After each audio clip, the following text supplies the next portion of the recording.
I hope you're so excited to get started with this. I know that you are, and I also know that you're probably feeling like, oh my God, this might be a lot. And that's totally fine. 99% of the people feel like that when they start doing this. I felt like that too. So I want to give you a very simple way to get a jump start and hit the ground running. That way when you start tracking everything, you'll be pretty much a ninja already. So your first 3 days, this is going to be a 10-day jump start, okay? Your first 3 days, day 1, 2, and 3, all I want you to do is just track your food. Whatever you normally eat, just put it in MyFitnessPal and just track it. Don't worry about your numbers. Don't worry about hitting any goals or I'm not eating enough, I'm eating too much. Just put it in and be done with it. Easy.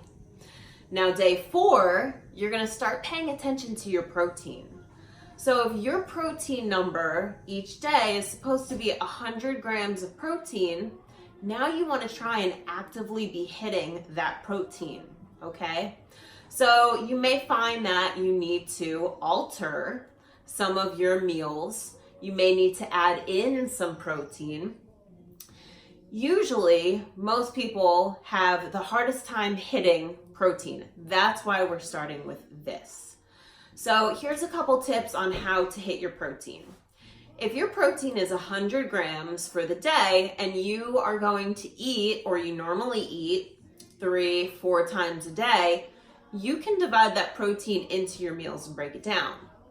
So if you did it equally between 4 meals, it would be 25 grams of protein a meal. If you're gonna have 3 meals and say a snack, you can do, larger amounts of protein for your meals and smaller for your snacks. So call it 30 grams protein in each meal and 10 grams with your snack. So this is where you need to start thinking about, okay, well, how many times did I eat in the past days? Do I need to eat more? Do I need to increase my serving size? Okay, so just starting to plan for your protein and track that. So you want to try and get as close to your protein as you can, within 5 grams. If you're hitting it right on the head, 0, that's like macro lottery for protein, okay? So you're going to keep track of your protein and try and hit that goal for days 4, 5, and 6. So you have 3 days to focus just on your protein. Now, after that, on day 7, now you're going to focus on hitting your carbohydrates.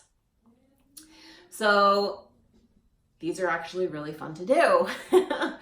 Most people don't really have that much of a problem hitting their carbohydrate goal if they were eating a lot of processed food before. So if you're doing things like breads, pastas, oats, rice, you're gonna have a pretty easy time getting to that carbohydrate goal.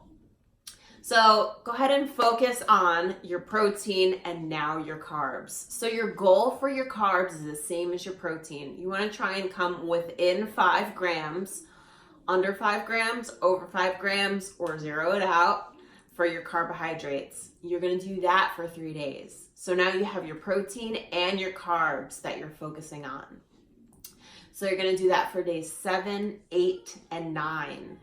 And then day 10, we're gonna focus on fat too. So now you get to incorporate the fat. Now you're focusing on all 3 of your macronutrient goals: protein, carbs, and fat. Fat usually can go the fastest. So if you have not seen yet, which I will make sure that it is exactly where you need it to be so you can find it easily, it's called Macro Hacks. So it's how to keep your fat down, how to hit your numbers easily and still be able to eat a lot of food. So get ready, here we go. We're about to jump off. You're gonna crush this. And I'm always here for you if you need help, if you have questions, and you always have the group to support you. We're so excited for you and can't wait to see all of the massive success that you have with this.